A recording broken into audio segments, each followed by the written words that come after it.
Wealth does not grow in a straight line. The smooth upward graph you've seen your whole life is a lie. Real financial lives move in jumps, long periods where nothing seems to change. Then suddenly everything shifts. Years of quiet discipline followed by a short window where progress feels explosive. Most people misread this pattern. When growth feels slow, they assume it isn't working. When growth accelerates, they assume they're brilliant. In reality, both phases are normal. Wealth is not a staircase. It's pressure building under the surface until a threshold is crossed. Most people think wealth is about income. It's not. It's about thresholds. There are 3 financial milestones that almost every wealthy person crosses. And almost everyone who stays broke either never reaches them or reaches them and ruins them. A teacher earning $58,000 can retire earlier than a contractor earning $112,000. Not because she works harder, not because she's smarter, because she crossed the milestones intentionally. The contractor assumed income would save him. The teacher understood that structure beats salary. Today I'll show you the 3 thresholds that decide your financial future. Because income doesn't create wealth. Milestones do. And once you understand them, you stop drifting financially and start moving with direction. Milestone 1.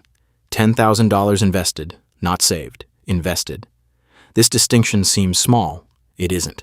Saving means the money exists. Investing means the money works. Saving protects you. Investing builds you. Until you have $10,000 deployed into real assets, index funds, retirement accounts, ETFs, income-producing investments, you are still in the waiting room of wealth. You may feel responsible, you may feel organized. But wealth hasn't started compounding yet. Why $10,000? Because below that number, compounding is invisible. Invest $2,000 and earn 10%. That's $200.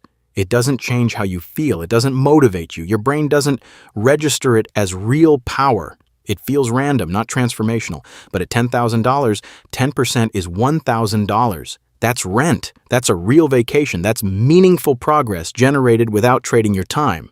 That's when your brain understands that money can produce money. This psychological shift is underestimated. When you see your portfolio generate $1,000 passively, something changes internally. You stop seeing investing as theory. It becomes proof. Wealth building is psychological before it is mathematical. And $10,000 is the ignition point. Most people never cross this milestone because of what I call the motivation desert. From $0 to $10,000 invested, progress feels painfully slow.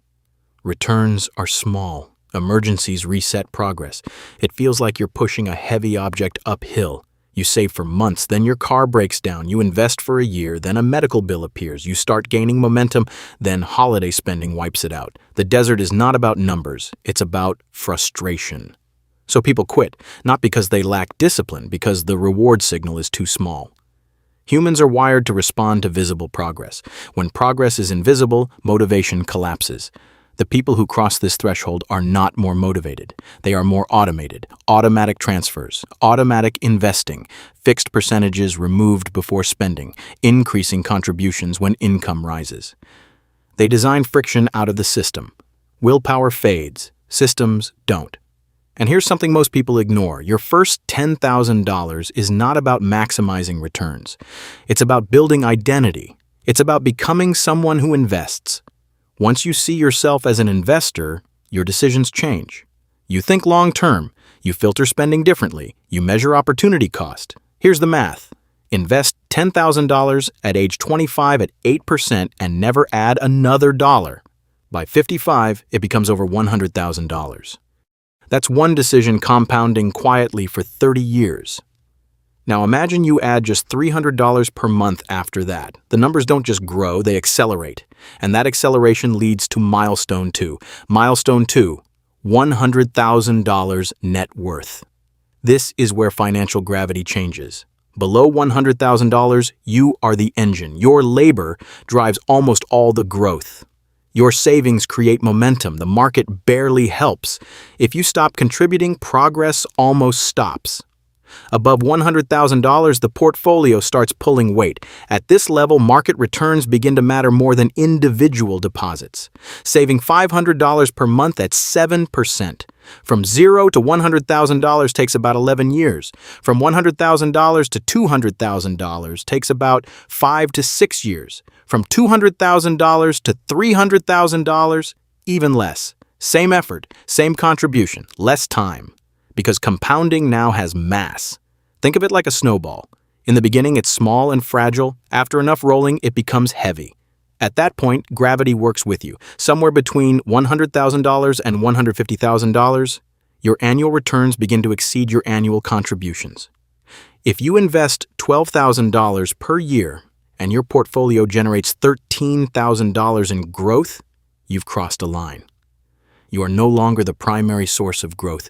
Your money is. That's when everything changes, but it's also when most people make their biggest mistake. Hitting $100,000 feels incredible. For the first time, you feel wealthy. That feeling whispers, you deserve more. You've been disciplined for years. You sacrificed. You delayed gratification. Now your brain wants a reward. So people upgrade. Bigger apartment, new car, more expensive vacations. Subscriptions multiply. Dining out doubles. Clothing quality increases. Convenience spending rises. Each decision feels justified. After all, you can afford it, but together expenses rise $800 to $1,500 per month.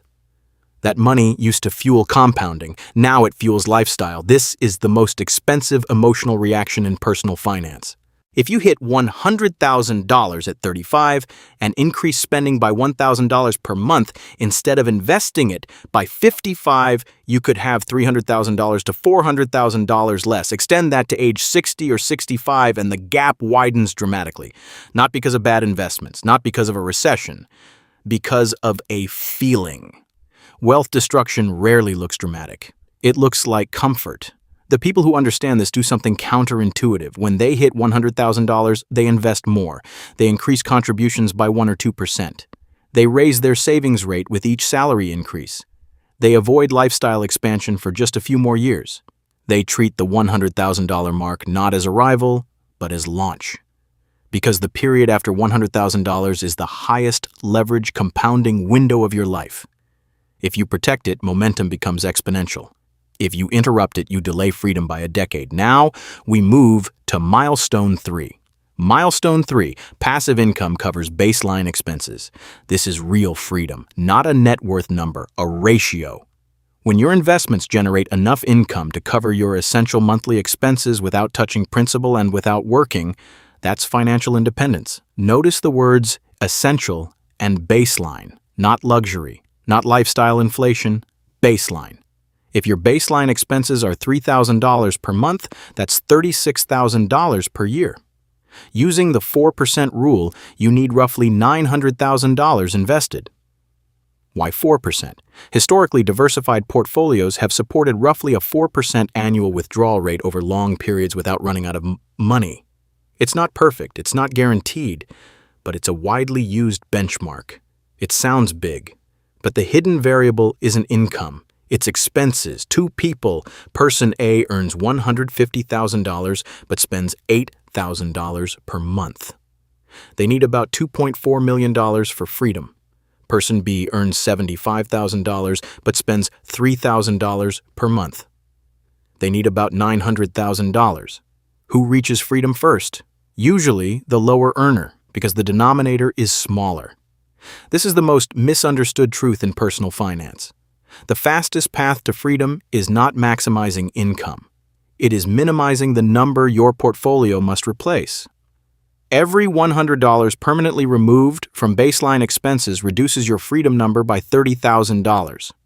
That means negotiating rent, downsizing a car, refinancing debt, or relocating strategically can shave years off your financial timeline. High earners often trap themselves by scaling expenses in proportion to income.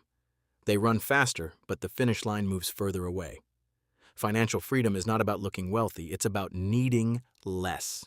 Now here's what to do. First, calculate your invested assets.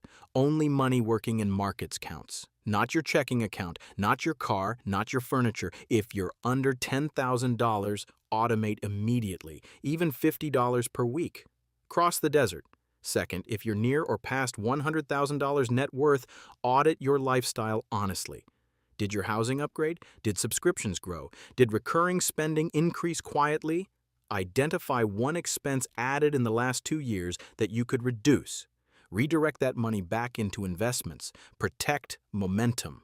Third, calculate your baseline, expenses, rent or mortgage, utilities, insurance, food at home, transportation, minimum obligations. Multiply that monthly number by 300. That's your milestone 3 target. Make it specific. Specific targets change behavior. Vague dreams don't.